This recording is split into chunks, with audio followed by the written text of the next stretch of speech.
പഴയതൊന്നും നീ മറന്നു പോകരുത് എന്ന് പലരും പറയത്തില്ലേ? പഴയത് മറക്കണം. അതൊരു 800 പേജ് വരുന്ന ഇംഗ്ലീഷിലുള്ളൊരു ബുക്ക്. ഓരോ പേജ് എടുത്ത് നോക്കും, വായിക്കാതെ ഐഡിയ മനസ്സിലാക്കണം. നിന്റെ മീശ അവിടെ ഇരിക്കാൻ പാടില്ല. അതാണ് നിന്നെ അവരിൽ നിന്ന് അകറ്റുന്നത്. ഇപ്പം ഇയാൾ പറഞ്ഞു, ഞാൻ തേനും കൊണ്ടാ വന്നത്, എനിക്ക് ബിസിനസ് വിജയിക്കാൻ എന്താ സാറേ ചെയ്യണത്? ഞാൻ പറഞ്ഞത് വിൽക്കത്തില്ല. നിന്റെ പട്ടി എങ്ങനെ നിന്റെ പട്ടിയാവും? അതിനൊരു പേരിടണം, ആദ്യം ബ്രാൻഡ് ചെയ്യണം. അതൊരു ബ്രാൻഡായിട്ട് കൊടുത്തു കഴിഞ്ഞാൽ ആൾക്കാർ വായിക്കും. നമസ്കാരം ഡോക്ടറെ. നമസ്കാരം. നമ്മളിന്ന് സംസാരിക്കുന്നത് പ്രശസ്ത മൈൻഡ് പവർ ട്രെയിനറും നിയമജ്ഞനുമായിട്ടുള്ള ഡോക്ടർ പി വിജയൻ സാറാണ്. ഇനി ലൈഫ് ലൈൻ്റെ ഈ ട്രെയിനിങ്സ് ആയിട്ട് ബന്ധപ്പെട്ടിട്ടുള്ള എന്തെങ്കിലും പുതിയ കോഴ്സുകളോ ഞാനിപ്പോൾ ചെയ്തുകൊണ്ടിരിക്കുന്ന ഒരു പ്രോജക്റ്റ്, അതൊരു 800 പേജ് വരുന്ന ഇംഗ്ലീഷിലുള്ളൊരു ബുക്കാണ്. എഴുതി കഴിഞ്ഞു, ഡിസൈൻ ചെയ്യാൻ കൊടുത്തേക്കാം. ഡിസൈൻ എന്ന് പറഞ്ഞാൽ ഓരോ പേജ് എടുത്ത് നോക്കും, വായിക്കാതെ ഐഡിയ മനസ്സിലാക്കണം. ലോകത്തിലെ ഏറ്റവും ടോപ്പായിട്ടുള്ള 300 ബില്യണേഴ്സിനെ കുറിച്ചാണ് അതിനകത്ത് പറഞ്ഞേക്കുന്നത്. അവരുടെ സ്ട്രാറ്റജി, ഓരോരുത്തരുടെ പേര്, ഫോട്ടോ എല്ലാം കൊടുത്തിട്ട് അവരുടെ സ്ട്രാറ്റജി എങ്ങനെയാണ്, അവരെന്തെല്ലാമാണ് ചെയ്തത്, അവരിൽ എന്തെല്ലാം നന്മയുണ്ടായത്, ഓരോ പേജ് ഓരോരുത്തർക്ക് 2 പേജൊക്കെ ഓരോരാൾക്ക്. അപ്പോൾ അങ്ങനെ ഞാനത് കൊടുത്തേക്കുന്നത്. അപ്പം ഇത് വായിക്കുന്ന ഒരാളിന് ഈ പുസ്തകം മാത്രം മതി ബില്യണേഴ്സിൻ്റെ സ്ട്രാറ്റജി മനസ്സിലാക്കാനായിട്ട്, പെട്ടെന്ന് മനസ്സിലാക്കാനായിട്ട്. ആ ബുക്ക് തീർന്നു, ഡിസൈൻ ചെയ്തുകൊണ്ട് എനിക്ക് തോന്നുന്നത് ഈ മാസം അടുത്ത മാസം കൊണ്ടൊക്കെ പ്രസ് കയറ്റാൻ പറ്റും. എത്ര പേജ്? 800 പേജ് വരും. വലിയ ബുക്കാണ്. അപ്പോൾ ഞാനത് ഈ ബിസിനസ്സിൻ്റെ ആയതുകൊണ്ട് ഈ പ്രൈം മിനിസ്റ്ററെ കൊണ്ട് റിലീസ് ചെയ്യിക്കണമെന്നാണ് ഞാൻ ഇതായതുകൊണ്ട്. കാരണം ഇന്ത്യയിലെ ബിസിനസ്സിൽ ഒരുപാട് മാറ്റം വരാൻ പറ്റും. ഞാൻ എല്ലായിടത്തൊന്നും പോയി പഠിപ്പിക്കാൻ എന്നെ കൊണ്ട് പറ്റത്തില്ല. നമ്മുടെ ജീവിതം വളരെ ചെറുതല്ലേ. മൈൻഡ് പവർ ശക്തമായതുകൊണ്ട് അതൊക്കെ സാധ്യമാണ്. അല്ല, നമുക്ക് ഓൺലൈനിലൊക്കെ ചെയ്യാം. ഞാൻ ഇടയ്ക്ക് ഇടയ്ക്ക് എന്നോട് ആരെങ്കിലും ചോദിക്കുമ്പോൾ US അമേരിക്കൻ പ്രസിഡന്റിനെ കാണണമെന്ന് പറഞ്ഞാലും നമുക്ക് റെഡിയാക്കാം. കാരണം ഡോക്ടറുടെ അടുത്ത സുഹൃത്തിന്റെ മകൾ അവിടെ അമേരിക്കൻ പ്രസിഡന്റിനെ വൈറ്റ് ഹൗസിൽ ഡോക്ടറായിട്ട് സേവനം അനുഷ്ഠിക്കുന്നുണ്ട്. പ്രസിഡന്റിനെ വളരെ സിമ്പിൾ ആയിട്ട് പറഞ്ഞു. ഞാനിത് പറയുന്നത്. അല്ല, ഞാൻ ഉദാഹരണം പറഞ്ഞു. തീർച്ചയായും ഡോക്ടറോട് സിമ്പിൾ ആയിട്ട് പറഞ്ഞ പ്രൈം മിനിസ്റ്ററെ കൊണ്ട് ഓപ്പൺ ചെയ്യിക്കണമെന്നാണ് എന്റെ ആഗ്രഹം. വളരെ സിമ്പിൾ ആയിട്ട് അതെ, ഇത് നടക്കുന്ന കാര്യമാണ്. നമ്മൾ ആ പുസ്തകത്തിന് വേണ്ടിയിട്ട് ഞാൻ തൊട്ട് മുമ്പ് എഴുതിയ പുസ്തകം ഞാൻ നമ്മുടെ ധനമന്ത്രി നിർമ്മല സീതാരാമൻ മാഡത്തിന് ഞാൻ കൊടുത്തിരുന്നു, നേരിട്ട് തന്നെ കൊടുത്തിരുന്നു. ഒരു വായിച്ചിട്ടുണ്ട് അത്. എൻ്റെ ഒരു പുസ്തകം ശ്രീ ഉമ്മൻചാണ്ടി റിലീസ് ചെയ്യുക, അദ്ദേഹം വായിക്കുകയും ചെയ്തു. നമ്മൾ ഒരുമിച്ചാ പോയത്. അതെ വായിച്ചു. പിന്നെ നമ്മുടെ ഇപ്പോഴത്തെ മുഖ്യമന്ത്രി അദ്ദേഹം ഒരെണ്ണം റിലീസ് ചെയ്ത് അദ്ദേഹം വായിച്ചു. അങ്ങനെ ചീഫ് സെക്രട്ടറിയാണ്, അന്നത്തെ ചീഫ് സെക്രട്ടറിയാണ് ഇനിഷ്യേറ്റീവ് എടുത്തത്. VP ജോയ് സാറാണ് ഇനിഷ്യേറ്റീവ് എടുത്ത് ചെയ്തത്. മക്കളൊക്കെ ഈ രംഗത്ത് തന്നെ ഉണ്ടല്ലോ. മൂത്തമാൻ വക്കീലാണ്. അപ്പം 7 വർഷമായിട്ട് കേരള ഹൈക്കോർട്ടിൽ അങ്ങനെ തിളങ്ങി നിൽക്കുന്നു. രണ്ടാമതാണ് സൈക്കോളജി പഠിച്ചുകൊണ്ടിരിക്കുകയാണ്. നാട്ടിൽ തന്നെയാണ്. അതെ, മൂത്തയാള് കൊച്ചി ഹൈക്കോടതി തൊട്ടടുത്ത് താമസിക്കുന്നു.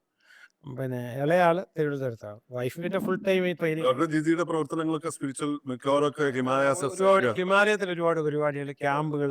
ഭയങ്കര സ്പിരിച്വൽ ആയിട്ടുള്ള അല്ലേ. ഇതിനിടയ്ക്ക് ഡോക്ടർ ഇങ്ങനെ ഗുരുവിനെ പറ്റി പറഞ്ഞിരുന്നു, പക്ഷെ പേരൊന്നും പറഞ്ഞില്ല. ഡോക്ടർ ജിതേന്ദ്ര അടിക. ഡോക്ടർ ജിതേന്ദ്ര അടിയ ആണല്ലേ. അദ്ദേഹം പിന്നെ എൻ്റെ ഒരു വലിയ ഒരു എൻ്റെ നന്മയിലേക്ക് നയിക്കുന്ന ഒരു വലിയ മനുഷ്യനാണ് അദ്ദേഹം. എൻ്റെ അടുത്ത് പറഞ്ഞു, അപ്പോൾ ഇത് കഴിഞ്ഞിട്ട് എൻ്റെ അടുത്ത് പറഞ്ഞു, നീ ഒരിക്കലും ഗവൺമെൻറ് സ്ഥാപനങ്ങളിൽ നിന്നും ഇപ്പോൾ എടുക്കാൻ പറ്റുന്നത്, അവർ ഇങ്ങോട്ട് വരണം, അല്ലെങ്കിൽ ഹോട്ടലിൽ വെച്ച് നടത്താവോ. അതൊക്കെ കഴിഞ്ഞ് ഞാൻ ഡൽഹിയിലൊരു ട്രെയിനിങ് വെച്ചു. അപ്പോൾ ഞാൻ പുള്ളിയെ വിളിച്ചു. അപ്പോൾ അത് വെൽത്തിൻ്റെ ട്രെയിനിങ്ങാണ്, പുള്ളി മൈൻഡിൻ്റെ എക്സ്പേർട്ടാണ്. അപ്പോൾ എല്ലാവരും വന്നിരിക്കുകയാണ്. പുള്ളി ഫ്രണ്ടിൽ ഞാൻ തുടങ്ങുന്നില്ല, അപ്പോൾ എന്നോട് എന്താ തുടങ്ങാതെ. അപ്പോൾ ഞാൻ പറഞ്ഞു, you have to come and inaugurates. അപ്പോൾ ഞാൻ എന്നിട്ട് പറഞ്ഞു, my guru will come and inaugurates. അങ്ങനെ ക്ലാസ്സെല്ലാം കഴിഞ്ഞ് പിന്നെ അന്ന് പോയി ഞങ്ങളൊന്നിച്ചാൽ താമസിക്കുന്നത്. ഒരു മുറിയിലാണ് കിടക്കുന്നത്, ഒരു ജയിൻ്റെ വീട്ടിലാണ് കിടക്കുന്നത്, ബംഗ്ലാവില. അപ്പം പുള്ളി എൻ്റെ അടുത്ത് ചോദിച്ചു, പിന്നെ ട്രെയിനിങ് കഴിഞ്ഞിട്ട് നിൻ്റെ അടുത്ത് അധികം ആൾക്കാർ വന്നില്ല, എൻ്റെ അടുത്താണ് എല്ലാവരും വന്നത്. നീയാണ് പക്ഷേ സ്പീക്കർ, നിൻ്റെ അടുത്ത് അധികം പേര് വന്നില്ല, എൻ്റെ അടുത്ത് ആണ് എല്ലാവരും വന്നത്, എൻ്റെ കാര്യം എന്താണെന്ന് അറിയാമെന്ന് ചോദിച്ചു. ഞാൻ പറഞ്ഞു, you have more attraction than me. No, that's not the issue. നിൻ്റെ മീശ അവിടെ ഇരിക്കാൻ പാടില്ല, അതാണ് നിന്നെ അവരിൽ നിന്ന് അകത്തുന്നത്. അപ്പം ഞാൻ പറഞ്ഞു, അയ്യോ ഇത് കേരളക്കാർക്ക് എടുക്കാൻ പറ്റൂല, ഒരു രക്ഷയില്ലാന്ന്. ഏഷ്യാനെറ്റിലേക്ക് എൻ്റെ ആദ്യത്തെ കാണുമ്പോഴത്തേക്ക് മീശയുണ്ട്. അപ്പം പുള്ളി പറഞ്ഞു അതെടുത്താൽ. അപ്പം എന്നോട് ചോദിച്ചാൽ ഏത് ദൈവത്തിനാണ് മീശ ഉള്ളതെന്ന് കാണിക്കാൻ പറഞ്ഞു. മീശ ഉള്ള ദൈവത്തിന് ഞാൻ കാണിക്കാം. അത് താടിയും എല്ലാം കൂടെ അല്ലേ, മീശ മാത്രമല്ല. അപ്പം അങ്ങനെ ഞാൻ വന്ന വഴിക്ക് തന്നെ അദ്ദേഹം പറഞ്ഞ അപ്പടി തന്നെ കേട്ടു. അതുപോലെ അവിടെ ഇരുന്നിട്ട് ഞാൻ അങ്ങോട്ട് ചോദിച്ചു, എൻ്റെ ട്രെയിനിങ്ങിനകത്ത് ഒരു ഫുൾ വലിയ സംഗതി കേട്ടോ, ശിവന് മീശയില്ല, ഒന്നുമില്ല അല്ലേ, നമ്മൾ ചിന്തിച്ചപ്പോൾ എൻ്റെ അടുത്ത് പുള്ളി ചോദിച്ചു. പിന്നെ അപ്പം ഞാൻ പുള്ളി ചോദിച്ചു, എൻ്റെ ട്രെയിനിങ്ങിനകത്ത് എന്തൊക്കെ മാറ്റം വരുത്തണം. അതുവരെ പുള്ളി മിണ്ടിയില്ല. ഇപ്പം പറഞ്ഞു, ഒരു ഫുൾ ഡേ സാർ എൻ്റെ ക്ലാസ്സിൽ ഇരുന്നല്ലോ, ഇപ്പം എന്താണ് what changes I am suppose to make. പുള്ളി എൻ്റെ ഒരു 50 80 കാര്യങ്ങൾ ഇങ്ങനെ പറഞ്ഞു. മനസ്സിൽ നിന്ന് ഓർത്ത് നീ ചെയ്തതാത്ത ഞാനെല്ലാം ബുക്കിൽ എഴുതി വെച്ചു. അത്രയും സാധനം എന്നിൽ നിന്ന് മാറ്റി. എന്നിട്ട് പറഞ്ഞ് സംസാരിക്കുമ്പോൾ ക്ലാസ്സിലൊക്കെ ഒരിക്കലും തോളിൻ്റെ മുകളിൽ കൈ പോകാൻ പാടില്ല എന്ത് വന്നാലും. പിന്നെ പുള്ളി ഒരുപാട് ഈ 80 ഐറ്റംസ് ശരിക്കും പറഞ്ഞാൽ അതൊന്നും ഒരു ദിവസം ഫുള്ളെടുത്തത് മുഴുവൻ പുള്ളി നോക്കിയിട്ട് തരുന്ന ഉം. ഒരു സംഭവമായിരുന്നു. അതൊരു പുള്ളി ഇന്ന് പറഞ്ഞ പോലെ നമുക്കൊരു ഞാനിപ്പോൾ എൻ്റെ ശിഷ്യരുടെ അടുത്താണെങ്കിലും ശരി, എൻ്റെ ശിഷ്യന്മാർ വലിയ വിജയങ്ങൾ നേടുമ്പോൾ ചില കാര്യങ്ങൾ മുമ്പേ പറഞ്ഞില്ല, പിന്നെ റോബിനാണേലും വളരെ പ്രധാനപ്പെട്ട ഒരു ഫിലോസഫി ഇങ്ങനെ ഞാൻ പറഞ്ഞത് റോബിനിലൂടെ വരുമ്പോൾ എനിക്ക് ഭയങ്കര ത്രില്ലാണ്. അതുപോലെ തന്നെ ഓരോരുത്തരും 100 crores കഴിക്കും എന്നുള്ളത് വിളിച്ചു പറയുമ്പോൾ എനിക്ക് ഭയങ്കര ത്രില്ലാണ്. അവരുടെ മാതാപിതാക്കൾ സന്തോഷിക്കുന്ന കഴിഞ്ഞും കൂടുതൽ ഞാൻ ഈ വീഡിയോയിലൊക്കെ ഇരിക്കുമ്പോഴേ ഇപ്പം ഏതാണ്ട് 1 കോടി ചില്ലാനും ആൾക്കാർ എൻ്റെ വീഡിയോസ് ABC മാത്രം കണ്ടു കഴിഞ്ഞു. ഈ കണ്ടു കഴിഞ്ഞതിനകത്ത് പല സ്ഥലങ്ങളിലും എൻ്റെ പല സുഹൃത്തുക്കളെ കുറിച്ചും പറയുന്ന കൂട്ടത്തിൽ പ്രധാനമായിട്ടും ഞാൻ ഡോക്ടറെ കുറിച്ച് പലപ്പോഴും അത് പറയുന്നത് എന്താണെന്ന് വെച്ചാൽ അത് നമ്മൾ മനഃപൂർവ്വം പറയുന്നതല്ല, നമ്മൾ അങ്ങ് വരികയാണ്. വരിക. അല്ല ഒരു ഇതെന്ന് പറഞ്ഞാൽ ഇപ്പം പിന്നെ റോബിൻ്റെ വൈഫ് എൻ്റെ അടുത്ത് വന്നിട്ടുണ്ട്, മക്കൾ 2 പേരും വന്നിട്ടുണ്ട്. അതെ. അപ്പം ഈ ആക്ച്വലി ഒരു സ്റ്റുഡൻ്റ് എന്നുള്ളത് കഴിഞ്ഞൊരു കുടുംബ ബന്ധമാണ്. ഇതിനകത്തൊരു കാര്യം എന്ന് പറഞ്ഞാൽ മറ്റുള്ളൊരു അധ്യാപകനെ പോലെയല്ല, നിങ്ങൾ തമ്മിൽ എന്തെങ്കിലും ഒരു കാര്യം ഉണ്ടായി 2 തട്ടിലാവുകയാണെങ്കിൽ ഒരുപാട് പേർക്ക് ഞാൻ ചെയ്യുന്നത് 2 പേരെ ഞാൻ വിളിപ്പിക്കും. ഹസ്ബൻഡ് വൈഫിനെ 2 പേരെയും വിളിക്കും. പലരും പല പ്രശ്നങ്ങളുണ്ടാകും, ഒത്തിരി പ്രശ്നങ്ങളുണ്ടാകും, 2 വിളിപ്പിക്കും. വിളിച്ചാൽ വരുന്നവരാണെങ്കിൽ എമർജൻസി ആയിട്ട് എന്നെ കാണണമെന്ന് പറഞ്ഞാൽ ചിലപ്പോൾ കൊച്ചിയിലാണെങ്കിൽ ഇവിടെ താമസിക്കാൻ പറയും. ചിലപ്പോൾ 1-2 ദിവസം ഒബ്സർവ് ചെയ്താൽ എനിക്ക് മനസ്സിലാവുള്ളൂ ഇതിൻ്റെ പ്രശ്നം എന്താണെന്ന്. അപ്പം അതിനൊരു പ്രതിവിധി കൊടുക്കാൻ പറ്റുന്നുണ്ട്. അപ്പോൾ ഒരു കുടുംബത്തിൻ്റെ ഒരു യൂണിറ്റി കൊണ്ടുവരാനായിട്ട്. അപ്പം നിയർ പൈസ മാത്രമല്ല, പൈസയുടെ തന്നെ ഞാൻ പറഞ്ഞു ഗുഡ് പണി മാത്രമേ സ്വീകരിക്കാവൂ, ബാഡ് പണി സ്വീകരിക്കാൻ പാടില്ല. എപ്പോഴും നമുക്ക് വരുന്ന ഇന്ന് വെച്ചാൽ നമ്മുടെ ഡ്രൈവറാണെങ്കിലും നമ്മുടെ കെയർ ടേക്കർ ആണെങ്കിലും ആരാണെങ്കിലും അവിടെ എല്ലാം നമ്മുടെ ഫോർച്യൂൺസ് നമ്മൾ കുറച്ച് ഷെയർ ചെയ്യണം. അതെ. ഇപ്പം ന്യൂ ഇയർ ആണ് വരുന്നത്, നമ്മൾ താമസിക്കുന്ന ഫ്ലാറ്റിൽ അവിടുത്തെ സെക്യൂരിറ്റിക്ക് ഒരു 500 രൂപ കൊടുക്കുക, അല്ലെങ്കിൽ 3 സെക്യൂരിറ്റി അവർക്ക് എന്തെങ്കിലുമൊക്കെ കൊടുക്കുക. നമ്മളിനി പോകുമ്പോഴേ നമ്മളിനി യാത്ര ചെയ്യുമ്പോൾ നമ്മൾ മിനിമം താജിൽ താമസിക്കാം. നമ്മൾ ഏറ്റവും പിന്നെ PWD റെസ്റ്റ് ഹൗസിൻ്റെ സുഖമൊക്കെയാണ്, രസമൊക്കെയാണ്. അത് ഞങ്ങളൊരു വേറൊരു സംസ്കാരമാണ്. എല്ലാ സൗകര്യമുള്ള സ്ഥലമാണ് PWD. അല്ല നമുക്ക് ഫസ്റ്റ് അത് ശരിയാണ്. ഈ ഡോക്ടറെ അടുത്ത് ഒരു കാര്യം ഇങ്ങനെ ചോദിക്കാം. ഒരു പ്രിയ ശിഷ്യൻ്റെ ഏതെങ്കിലും ഒരു കഥ, അല്ലെങ്കിൽ ഞാൻ ഇന്ന് ഒരു സക്സസ് ആയിട്ടുള്ള ഏതെങ്കിലും ബാക്കിയുള്ളവർക്ക് ഇൻസ്പയർ ആകട്ടെ എന്ന് ഓർത്തിട്ട് ഏതെങ്കിലും ഒരു കാര്യം കൂടി പറയാം. ഒരാളുടെ അതിനെ പറയാനുള്ളൂ, ഒത്തിരി പേരുണ്ട്. പക്ഷേ ഇപ്പൊ പെട്ടെന്ന് രോഗചെന്തോ എന്താ രോഗചെൻ്റെ അയാൾ കേട്ടു. റോയൽ ഡ്രൈവ് മുജീബ്, അതെ. മുജീബ് ഇപ്പൊ റോയൽ ഡ്രൈവ് എന്ന് പറയുന്നത് ബെൻസിന്റെ ഒക്കെ മനസ്സിലായി കാറുകളുടെ റോൾ ഡ്രൈവ് കേൾക്കുമ്പോൾ തന്നെ ഓർമ്മ വന്നു. അദ്ദേഹം എൻ്റെ അടുത്ത് വരുമ്പം മുംബൈ പോയി പിന്നെ വണ്ടി എടുത്ത് ഇവിടെ കൊണ്ടുവന്ന് വിൽക്കുന്ന ഇതിലായിരുന്നു. അപ്പം ഞാൻ പറഞ്ഞത് പോരാ, ആ രീതി പോരാ, അതിനൊന്ന് ബ്രാൻഡ് ചെയ്യണം, അപ്പം തന്നെ ഒരു ആസ്ഥാനം വേണം. അതെല്ലാം പുള്ളി അതുപോലെ എനിക്ക് വളരെ ഇഷ്ടമുള്ള ഒരാളാണ്. അതുപോലെ കെന്റ് കൺസ്ട്രക്ഷൻ ചേർത്ത്. അതെ, എൻ്റെ പിന്നെ അതേപോലെ നമ്മുടെ പിന്നെ എങ്ങനെയാണ് അദ്ദേഹത്തെ ഈ റോയൽ ഡ്രൈവ് ഇപ്പോഴത്തെ ബ്രാൻഡിങ്ങിലേക്ക് വന്നത് എങ്ങനെയാണ്? അതായത് പുള്ളി പഠിച്ചു, പുള്ളി അത് കഴിഞ്ഞ് അതുപോലെ ചെയ്തെന്നുള്ള അതിനകത്ത് ഫോളോ വർഷങ്ങളൊന്നും എന്നെ ഫോളോ ഇതുപോലൊരു ന്യൂലി ഷോറൂം പോലെ ഒരു വലിയ ഷോറൂം കൊച്ചിയിൽ അല്ല നടത്തിക്കൂടെ. ഒരു എക്സാമ്പിൾ പറയാം. ഞാൻ കൊച്ചിയിൽ നടത്തിയ ഒരു ക്ലാസ്സിൽ ഒരു 10 വർഷം മുമ്പൊക്കെ വയനാട്ടിൽ നിന്നൊരു ചെറുപ്പക്കാരൻ കുറച്ച് തേനും ഒക്കെ ആയിട്ട് ഒരു ബാഗിനകത്ത് കൊണ്ടുവന്നത്, ചുമ്മാ കുപ്പിയായിട്ട് സെക്കൻഡ് ഹാൻഡ് കുപ്പിക്കകത്ത് കൊണ്ടുവന്നത്. ഞാൻ പറഞ്ഞിരുന്നു റോബിജന്റെ പറ്റി പറയണ്ട, ചെറുദാസല്ല അതല്ല, 5-6 കുപ്പിയൊക്കെ ആയിട്ട് വന്നു. പറഞ്ഞു സമയം. അതെ, അയാളൊരു കുപ്പിയോടെ തുറന്നു വെച്ചു. അപ്പോൾ ഇതിൽ നിന്ന് വന്നവരൊക്കെ ഈ തേനെടുത്ത് ഇങ്ങനെ കയ്യിൽ ഒഴിച്ചിട്ട് നക്കി. അപ്പം ഞാനും എടുത്ത് ടേസ്റ്റ് ചെയ്തു, നല്ല തേന്.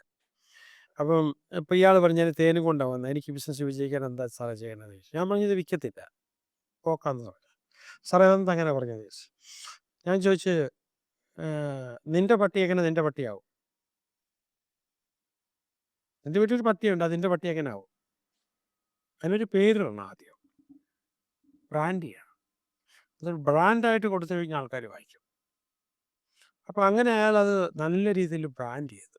ഹണി കോംബ് എന്നും പറഞ്ഞിട്ട് അയാൾ ബ്രാൻഡ് ചെയ്തു. അത് കഴിഞ്ഞ് അയാൾ യൂറോപ്പിൽ പോയപ്പോഴത്തേക്ക്, സ്പെയിനിലെങ്ങാണ്ട് പോയപ്പോഴത്തേക്ക് അവിടെ ഒരു ഹണി മ്യൂസിയം ഉണ്ട്. അയാൾ നേരെ വന്ന് വയനാട്ടിലൊരു ഹണി മ്യൂസിയം ഉണ്ടാക്കി.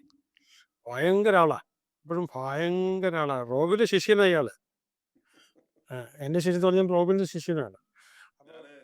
എനിക്ക് ഹണി ബ്രാൻഡ് ഉണ്ടല്ലോ, കിങ് ബി എന്നുള്ള ബ്രാൻഡുണ്ട്. അപ്പം ഞങ്ങൾ തമ്മിൽ ചേർത്ത് വെക്കുന്നത് ഡോക്ടറാണ്. ഉസ്മാൻ മദാരി എന്നാണ് അയാളുടെ പേര്. ഞങ്ങൾ എറണാകുളത്ത് ഒരുമിച്ച് തേൻകട എന്ന് പറഞ്ഞ് വലിയ പ്രശസ്തമായിട്ടുള്ളൊരു കട തുടങ്ങിയിരുന്നു. പിന്നീട് അത് മഴ വന്നിട്ട് പ്രളയകാലത്ത് അത് അടച്ചുപൂട്ടുണ്ടാവും. പക്ഷേ പുള്ളി അതൊരു വലിയ സക്സസ് ആയി. ഞാനും ഇപ്പോൾ ഓൺലൈനിൽ രണ്ടുപേരും രണ്ട് കാര്യങ്ങളാണ് ചെയ്യുന്നെങ്കിലും ഞാനും അത് തന്നെ ചെയ്യുന്നു. കുറേ ആൾക്കാരുണ്ട്. അതാണ് ഡോക്ടർ പറയണത്, നമ്മൾ പുറത്തേക്ക് ഇറങ്ങണം, വിദേശത്ത് പോകണം, അങ്ങനെ ഒരു സാധനം കാണണം, അത് ഇവിടെ ഒന്ന് ഇംപ്ലിമെന്റ് ചെയ്യണം. എല്ലാം കണക്റ്റഡ് ആകുന്നുണ്ട്. അപ്പോൾ ഇപ്പൊ എനിക്ക് തോന്നുന്നു അയാൾ 5 ഏക്കറിലെ മറ്റൊരു വലിയ ഹണി മ്യൂസിയം പണിതോണ്ടിരിക്കുകയാണ്. വലിയ രീതിയിൽ, ഭയങ്കര വളരെ രീതിയിൽ. അത് വേറൊരു യൂണിക്നെസ് പറഞ്ഞല്ലേ, ഈ പെട്ടെന്ന് ചാടി ഹണിന്ന് ചാടി വേറെണ്ണത്തിൽ ഇങ്ങനെ പോകുന്നില്ല. ബിസിനസിന്റെ ഒരു വലിയ ഗുണമാണ്. ഒരു സാധനം സക്സസ്ഫുൾ ആയി കഴിഞ്ഞാൽ അൺസക്സസ്ഫുൾ, ഞാൻ പറഞ്ഞ ഈ 1100 പേര് 100 ക്രോഡ്സ് കഴിഞ്ഞ ആൾക്കാരുണ്ട്. പക്ഷേ 3600 പേർക്ക് ഞാൻ ട്രെയിനിങ് കൊടുത്തതിനകത്ത് ഈ ഡൊമൈൻ ഡിപ്പെൻഡൻസി എന്ന് പറഞ്ഞ കാര്യം 2500 പേര് ആയിട്ടില്ല. മനസ്സിലായി. അല്ലേ ഡോക്ടർ? ഡൊമൈൻ ഡിപ്പെൻഡൻസി എന്ന് പറഞ്ഞ കാര്യമാണ് അല്ലേ? അതെ നമ്മൾ കൂടെ മാറില്ല, നമ്മൾ മേഖല മാറാൻ പാടില്ല. ഓപ്പോസിറ്റ് പോകും. ഫോക്കസ് പോകും. അതിന്റെ ബൈ പ്രൊഡക്ട്സ് ആഡ് ചെയ്യാം. അതെ. അല്ല, ഈ ഒരു കാര്യം ചോദിക്കാനുണ്ട്. ഡോക്ടർ ഈ യാത്രക്കിടയിൽ കണ്ടുമുട്ടിയ മഹാന്മാരായ മനുഷ്യരൊക്കെ സൈന്യരംഗത്തോ എഴുത്ത് രംഗത്തോ? അതെ, എനിക്ക് പിന്നെ ഡോക്ടർ കലാം പ്രസിഡന്റ് ആകുന്നതിന് മുമ്പ് തന്നെ ഞാൻ നന്നായിട്ട് കണക്റ്റഡ്. അപ്പം നേരത്തെ പരിചയമായിട്ട് അദ്ദേഹം എന്ന് വെച്ചാൽ പ്രസിഡന്റ് ആയതിനു ശേഷം ആദ്യം തിരുവനന്തപുരം വിസിറ്റ് ചെയ്തപ്പോൾ എന്നെ വിളിപ്പിച്ചു. എന്നെ വിളിപ്പിച്ചു. അപ്പം എനിക്ക് ഗവൺമെന്റ് തന്നത് 3 മിനിറ്റാണ് തന്നിരുന്നത്. പക്ഷേ ഏതാണ്ട് 1 മണിക്കൂറോളം ഇത് സംസാരിക്കും. ബാക്കിയുള്ള മിനിസ്റ്റേഴ്സ് വന്നവരൊക്കെ വെയിറ്റ് ചെയ്യേണ്ടതായിട്ട് വന്നു. പിറ്റേ ദിവസം മനോരമയിൽ 6 കോളത്തിന് ന്യൂസ് ഉണ്ടായിരുന്നു, അപ്പോൾ ഫോട്ടോ ഒക്കെ കൊടുത്തിട്ട്. അപ്പം അദ്ദേഹം എന്നെ ജപ്പാനിലെ പഠനത്തെക്കുറിച്ചൊക്കെയാണ് സംസാരിച്ചത്. കംപ്ലീറ്റ് ചെയ്തിട്ട് എല്ലാ വിവരങ്ങളും ചോദിച്ചു. ഒരുപാട് എന്നെ പ്രോത്സാഹിപ്പിച്ചു. ആ കാലത്ത് എനിക്കതൊരു വലിയ എനിക്കൊന്ന് ചുവാണ്ടത്ത് വെച്ചിട്ട് വിശ്വപ്രസിദ്ധനായ ശാസ്ത്രജ്ഞൻ ഡോക്ടർ മസാറോ ഇമോട്ടോ. അതെ മസാറോ ഇമോട്ടോ എന്ന് പറയുന്നത് വെള്ളത്തെക്കുറിച്ച് 30 വർഷത്തിൽ കൂടുതൽ ഹിഡൻ മെസ്സേജ് ഇൻ വാട്ടർ. അതെ, മെസ്സേജ് ഫ്രം വാട്ടർ. അപ്പം അതിനെക്കുറിച്ച് ചെയ്ത അദ്ദേഹമായിട്ട് ഞാൻ കോ സ്പീക്കറായിട്ട് വന്നിട്ടുണ്ട്. ഒരുപാട് പേര്, ലോകത്തിൽ ഒരുപാട് പേര് ഇതേപോലുള്ള വലിയ വലിയ സ്പീക്കേഴ്സുമായിട്ട് സ്റ്റേജുകൾ പങ്കിട്ടിട്ടുണ്ട്. പിന്നെ ഞാൻ നാഷണൽ ലോ സ്കൂളിൽ ബാംഗ്ലൂരിൽ പഠിക്കുമ്പോൾ വൈസ് ചാൻസലേഴ്സിനൊക്കെ മാത്രമായിട്ടുള്ള ക്ലാസ്സസ് ഉണ്ടാവും. ഇന്ത്യയിലെ വൈസ് ചാൻസലേഴ്സൊക്കെ മാത്രം വരുന്ന സെഷൻസ് ഉണ്ടാവും. ഒരു കാര്യം പറഞ്ഞ് നമുക്ക് അവസാനിപ്പിക്കാം ഈ ഒരു എപ്പിസോഡ് തോന്നുന്നു. ഇന്നലെ 2 ദിവസം റെസിഡൻഷ്യൽ മൈൻഡ് പവർ പ്രോഗ്രാമിൽ കുറേ നാളുകൾക്ക് ശേഷം ഞാൻ അപ്രതീക്ഷിതമായിട്ട് ഡോക്ടർ അവിടെ ഉണ്ടെന്ന് അറിഞ്ഞിട്ട് അവിടെ വന്നു. എറണാകുളത്ത് കൊച്ചിയിൽ വെച്ച് നടക്കുന്ന ഒരു പ്രോഗ്രാമിൽ അവിടെ വന്നിട്ട് ഞാൻ വരുമ്പോൾ ഞാൻ വലിയ സ്നേഹത്തോടെ അവിടെ ആളുകളെല്ലാം സ്വീകരിക്കുകയൊക്കെ ചെയ്ത് ഞാനവിടെ കുറച്ചു നേരം ചിലവഴിച്ചു. അവിടെ ചിലവഴിക്കുന്ന സമയത്ത് ഡോക്ടർ പറഞ്ഞ ഒരു വാക്ക്, ആ ഒരു വാക്ക് ഇന്ന് ഞാൻ എൻ്റെ ഒരു ഫ്രണ്ടിനോട് പറഞ്ഞു, മറ്റു പല സുഹൃത്തുക്കളോടും പറഞ്ഞു. നമ്മുടെ അസ്ലം പോലുള്ള ആളുകൾ, മൈസൂരിലെ അസ്ലം ഇതേപോലെ വളരെ സക്സസ്ഫുൾ ആയിട്ടുള്ള ഒരാളാണ്. 100 കോഴ്സ് കഴിഞ്ഞത്, ഓൾറെഡി 100 കോഴ്സ് കഴിഞ്ഞത്. അതെ 100 കോഴ്സ് കഴിഞ്ഞിരിക്കുന്നു. അവിടെ പറഞ്ഞ ഒരു ഒറ്റ വേർഡ്, ഫോർഗെറ്റ് ദ പാസ്റ്റ്. അതെ, ഇത് മാത്രം മതി നമുക്ക്. എന്ന് വെച്ചാൽ സ്മരണയില്ലെന്നല്ല, മറക്കേണ്ടത് മറന്നു കളയാം. അല്ല അതെന്താ വെച്ചാലേ, എൻ്റെ കാര്യം പറഞ്ഞു കഴിഞ്ഞാൽ ഈ മനസ്സെന്ന് പറഞ്ഞു കഴിഞ്ഞാൽ നമ്മുടെ ഇപ്പം ചിത്ത എന്ന് പറഞ്ഞിട്ടുണ്ടല്ലോ, ഇതിങ്ങനെ ഓരോന്ന് കിടക്കുകയാണല്ലോ. അപ്പോൾ അവിടെ നമ്മളിപ്പോൾ ഒരു പിന്നെ 3 വയസ്സായ കുട്ടി റേപ്പ് ചെയ്യപ്പെട്ടത് ന്യൂസിൽ കാണുക. നമുക്ക് അതുമായിട്ട് ബന്ധപ്പെട്ട് കൊച്ചു അനുഭവം ഉണ്ടെങ്കിൽ അതിൻ്റെ വികാരങ്ങളെല്ലാം പെട്ടെന്ന് ട്രിഗർ ചെയ്യും. ഇപ്പം ഭാര്യയെ തട്ടിക്കൊണ്ടുപോയി, അപ്പോൾ അങ്ങനെ നമ്മൾ അതിനുള്ള സാധ്യത ഉണ്ടെങ്കിൽ നമുക്ക് അപ്പോഴും നമ്മുടെ മൈൻഡിൽ ഇത് ട്രിഗർ ചെയ്യും. ഈ ട്രിഗർ ചെയ്യുന്ന കൂടെ നമുക്ക് അഡ്വേഴ്സ് ആയിട്ടുള്ള നമ്മുടെ സിമ്പത്തറ്റിക് നെർവ് സിസ്റ്റം ഉടനെ ആക്ടിവേറ്റ് ചെയ്യുക. ഭയങ്കരമായിട്ട് നമുക്ക് ബോഡിക്ക് എതിരെയുള്ള ഹോർമോൺസ് വരിക. അപ്പോൾ അതുകൊണ്ട് തന്നെ അപ്പോൾ ചിന്ത അതിനെ കൊണ്ട് പോകുന്നുണ്ട്. അങ്ങനത്തെ ചിന്ത പോകുന്നതുകൊണ്ട്, ചിന്ത പോയി കഴിഞ്ഞാൽ അങ്ങനെയുള്ള സംഭവങ്ങൾ നമ്മുടെ ജീവിതത്തിൽ അട്രാക്ട് സംഭവിച്ചുകൊണ്ടിരിക്കും. അപ്പോൾ ഇത് സംഭവിക്കാതിരിക്കാനായിട്ട് ചെയ്യേണ്ടത് വെച്ചാൽ ഫോർഗെറ്റ് ദ പാസ്റ്റ്. ഈ നിമിഷത്തിൽ പുറകോട്ടുള്ളതൊന്നും ചിന്തിക്കരുത്. പഴയതൊന്നും നീ മറന്നു പോകരുത് എന്ന് പലരും പറയത്തില്ലേ. പഴയത് മറക്കണം, മോശം മറക്കണം. പഴയത് കംപ്ലീറ്റ്ലി മറക്കണം. നമ്മളെ വേദനിപ്പിക്കുന്ന മുഴുവൻ കാര്യങ്ങളും മൊത്തം അങ്ങ് മറക്കുക. അതൊന്നും ഓർത്തിരിക്കില്ല പൊതുവെ, ഈ ചീത്തയെ ഓർത്തിരിക്കുള്ളൂ. മനുഷ്യരെല്ലാം അവരവരുടെ ലോസിനെ കുറിച്ച് ഏറ്റവും കൂടുതൽ. അത് തന്നെ. അപ്പോൾ നമ്മൾ ഈ ഫോർഗെറ്റ് ദ പാസ്റ്റ് എന്ന് പറഞ്ഞു കഴിഞ്ഞാൽ, കംപ്ലീറ്റ്ലി പാസ്റ്റ് നമ്മളങ്ങ് മറന്നു കഴിഞ്ഞാൽ നമുക്ക് നമ്മൾ ഫ്രീ ആയി, ടോട്ടലി ആബ്സല്യൂട്ട്ലി ഫ്രീ ആയി. അപ്പോൾ നമുക്കൊരു സ്ട്രെങ്ത് ഒന്നുമില്ല, വളരെ ഫ്രീ ബേർഡായിട്ട് നമുക്ക് പറക്കാം. അപ്പോൾ ഈ മൈൻഡ്ഫുൾനെസ് ആണ് ഏറ്റവും വലിയ കഴിവ്.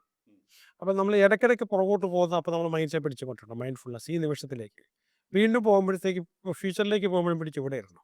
എപ്പോഴും നമ്മൾ ഈ നിമിഷത്തിൽ ഇപ്പം ഞാൻ ശരിക്കും പറഞ്ഞാൽ നമ്മൾ ഈ ഒരു കോൺവെർസേഷൻ നടത്തുന്നതിനിടയ്ക്ക് ഞാൻ ഒന്നിനെ കുറിച്ചും ചിന്തിച്ചിട്ടില്ല. ഈ മുറിക്കകത്ത് മാത്രമാണ് എൻ്റെ മൈൻഡ്. ഇത് നമ്മൾ 1 മാസമെങ്കിലും എടുക്കും മൈൻഡിന് ഇങ്ങനെ ട്രെയിനിങ് കൊടുത്ത് കൊണ്ടുവരാൻ.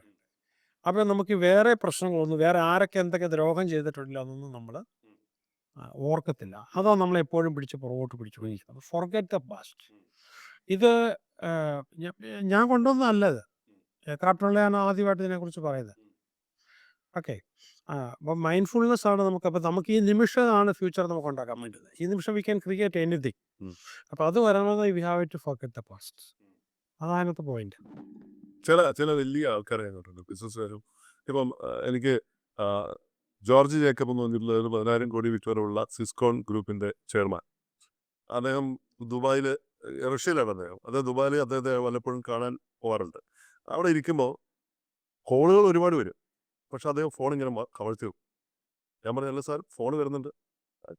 റോബിനാണ് ഇപ്പോൾ പ്രധാനം. നമ്മളെ KB ഗണേഷ് കുമാർ, അദ്ദേഹം എൻ്റെ വീട്ടിലെ വല്ലപ്പോഴും വരുന്ന വരുമ്പോൾ കോളെന്ന് പറഞ്ഞാൽ കോള് വരുന്നുണ്ട് എന്ന് പറഞ്ഞു കഴിഞ്ഞാൽ അദ്ദേഹം പറഞ്ഞത് റോബിനാണ് ഇപ്പോൾ എനിക്ക് പ്രധാനം. അതെ അതെ. ഇത് വല്ലാത്തൊരു സംഗതിയാണ്. അതിനെക്കുറിച്ച് ഇടയ്ക്ക് പോവുക, ഒരു മര്യാദയില്ലാതെ ഫോൺ എടുത്തിട്ട് ഹലോ ഹലോ എന്ന് പറഞ്ഞ് ഇതിന് മേക്ക് ചെയ്യുക, പ്രതിപക്ഷ ബഹുമാനം തീരെ ഇല്ലാതിരിക്കുക, അവിടെയോ അല്ല ഇവിടെയോ അല്ലാത്ത ഒരു അവസ്ഥയിൽ തുടരുക, അല്ലേ? ഏറ്റവും വലിയ ആൾക്കാർക്കെല്ലാം ഫോൺ എടുക്കാനൊരു ടൈമുണ്ട്. ആ സമയത്തിനകത്ത് കിട്ടുന്ന ഫോൺ എടുക്കുന്നുള്ളൂ. എപ്പോഴും 24 hours ഒരിക്കലും. നമുക്ക് സക്കീർ ഹുസൈനല്ലേ കോഴിക്കോട്ടെ ഒരു ടാലിയിൽ, അത് ഇതിൻ്റെ ഒരാളാണ്. ഒരു കറൻസി എടുക്കില്ല. അത്ര വലിയ ആൾ വിളിച്ചാൽ പോലും ഫോൺ എടുക്കില്ല. അഥവാ എന്താ തോന്നിക്കഴിഞ്ഞാൽ ക്ഷമയൊക്കെ ചോദിച്ചുകൊണ്ട് അപ്പുറത്ത് പോയിട്ട് തിരിച്ച് ഉടനെ വരും. അല്ല, നമുക്ക് തിരിച്ച് വിളിക്കാമല്ലോ. നമുക്ക് ഒരു കോൾ വന്നു കഴിഞ്ഞാൽ നമുക്ക് തിരിച്ച് വിളിക്കാമല്ലോ. പക്ഷെ നമ്മളിപ്പോൾ ചെയ്തുകൊണ്ടിരുന്നത് പ്രസന്റ് മൊമെന്റിലല്ലേ. അതെ അതെ അതെ അതെ അതെ അവിടെ ജീവിക്കുക. പിന്നെ ഫോർഗെറ്റ് ദ പാസ്റ്റ്. ഈ ഭക്ഷണം കഴിക്കുമ്പോഴാണല്ലോ ശരി, അതിൻ്റെ ഓരോന്നും ആസ്വദിച്ച് അതിനെക്കുറിച്ച് ചിന്തിച്ച്. എൻ്റെ വൈഫ്, എൻ്റെ മകൻ, അതെ. എൻ്റെ ഫോണ് എന്തെങ്കിലും ഞാൻ പറ്റുന്ന അപ്പം എന്നെ കൊണ്ട് ഓഫ് ചെയ്യിക്കും. ഭക്ഷണം കഴിക്കുമ്പോൾ ഭക്ഷണം മാത്രം കഴിക്കുമ്പോൾ പാച്ചി. എൻ്റെ കുട്ടിയാണ് പറയുന്നത്, ഇവിടെ ശ്രദ്ധിക്കുക. ഇതൊക്കെ നമ്മൾ ഒരുപാട് കാര്യങ്ങൾ പഠിപ്പിക്കുന്നുണ്ട്, അല്ലേ? അതെ അല്ലേ? അത് ഒരുപാട് കാര്യങ്ങൾ പഠിപ്പിക്കുന്നത്. അത് നമുക്ക് തീർച്ചയായിട്ടും എനിക്ക് ഒരുപാട് ഞാൻ അങ്ങനെയെല്ലാം പഠിപ്പിച്ച ഒരുപാട് കാര്യങ്ങൾ. ചിലപ്പോൾ ഞാൻ ഒരുപക്ഷെ പ്രേക്ഷകർ വിചാരിക്കുന്നുണ്ടാവും, ഈ പലപ്പോഴും പലരും പരാതി പറയാറുണ്ട്, ഞാൻ ഈ സ്പീക്കറുടെ സീറ്റിലിരിക്കുന്ന ആളാണ് പൊതുവേ. അപ്പോൾ ഇവിടെ ഇന്റർവ്യൂവറുടെ സീറ്റിൽ ഇരുന്ന് ചോദിക്കുമ്പോൾ അദ്ദേഹത്തെ പറയാൻ സമ്മതിക്കൂ, അദ്ദേഹം പറയട്ടെ എന്ന് പലപ്പോഴും അടിയിൽ കമന്റ് വരാറുണ്ട്. എന്നല്ല, ഇതിപ്പോൾ എനിക്ക് റോബിൻ എൻ്റെ ഒരു റഫറൻസ് പോയിന്റ് ആണ്. ഞാൻ പല കാര്യങ്ങളും അപ്പം അങ്ങനെ വേണം ഒരു അധ്യാപകനായാലും. നമുക്ക് അറിയത്തില്ലാത്ത കാര്യങ്ങൾ നമ്മൾ ഓരോരുത്തരിൽ നിന്നും ഗ്രഹിച്ചെടുത്ത് പല കാര്യങ്ങളും ഞാൻ റോബിൻ്റെ റഫറൻസ് ചോദിച്ച് ചെയ്യാറ്. ഞാൻ അത് കൂടുതലായിട്ട് വിളമ്പാൻ വേണ്ടിയിട്ടോ അല്ലെങ്കിൽ എൻ്റെ അറിവ് കാണിക്കാൻ വേണ്ടിയിട്ടല്ല, നമ്മൾ അതിനെ ഫില്ല് ചെയ്ത് പോവുകയാണ്. പുതിയ സാധനത്തിലേക്ക് ഇങ്ങനെ കൊണ്ടുപോവുകയാണ്. അപ്പോൾ നമുക്ക് ആളുകൾക്ക് കൂടുതൽ കാര്യങ്ങൾ അറിയണമല്ലോ. അപ്പോൾ എനിക്ക് വലിയ പ്രതീക്ഷയുള്ള ഒരാളാണ് സതീഷ് എന്ന് പറഞ്ഞാൽ. വളരെ എന്താ പറയുക, ടാലൻ്റഡ് ആയിട്ടുള്ള ഒരാളാണ്. പക്ഷേ ഞങ്ങളെപ്പോഴും പറയാറുള്ള ഒരു കാര്യം, ഇയാൾ ഏത് സ്ഥിതി തിരിച്ചറിഞ്ഞിട്ടില്ല. ഇയാൾ ഇനി ഒരുപാട് തിരിച്ചറിയാനുണ്ട്. ഇയാൾ വലിയൊരു നിലയിലെത്താൻ പോകുന്ന ഒരാളാണ്. നമുക്കങ്ങനെ തോന്നുമല്ലോ ചില ആളുകൾ. തീർച്ചയായിട്ടും. എനിക്ക് പുരുഷന്മാരെ കണ്ടാൽ പെട്ടെന്നറിയാം, സ്ത്രീകൾ അത്ര പിടികിട്ടില്ല. അപ്പം അത് ഡോക്ടർ നേരത്തെ പറഞ്ഞാൽ നോക്കിയാൽ മനസ്സിലാവുമെന്ന് പറഞ്ഞാൽ പെട്ടെന്ന് അവരുടെ നമുക്ക് തൊട്ട് മുമ്പേ ഒരു ചെറുപ്പക്കാരൻ നമ്മുടെ അടുത്ത് വന്നിരുന്നു. അതായത് ഇപ്പോൾ അത് ക്യാമറയ്ക്ക് പുറത്തിരിക്കുന്നുണ്ട്. അതിനെക്കുറിച്ച് ഞാൻ സുൽഫി എന്ന് പറഞ്ഞാൽ നമ്മുടെ ഇവിടെ ഇൻചാർജിനോട് ഞാൻ പറഞ്ഞൊരു അഭിപ്രായമുണ്ട്. എനിക്കങ്ങനെ തോന്നും. അത് തോന്നുന്നത് മിക്കവാറും ശരിയായിരിക്കും. പക്ഷെ അത് അവർക്ക് അറിഞ്ഞുകൂടാന്നുള്ളതാണ്. നമ്മളത് അത് അറിയിക്കുകയാണല്ലോ നമ്മുടെ ജോലി എന്ന്. അപ്പോൾ അങ്ങനെ ഒരുപാട് കാര്യങ്ങൾ നമ്മളെ പ്രേക്ഷകരെ ഒക്കെ അറിയിക്കാനായി ഇനിയും വരണം.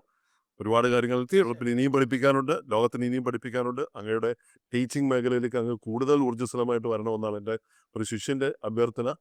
എല്ലാ കാര്യങ്ങളും അങ്ങനെ സംഭവിക്കട്ടെ എന്ന് ഞാൻ പ്രത്യേകമായി പ്രാർത്ഥിക്കുകയും ആശിക്കുകയൊക്കെ ചെയ്യുകയും. Thank you.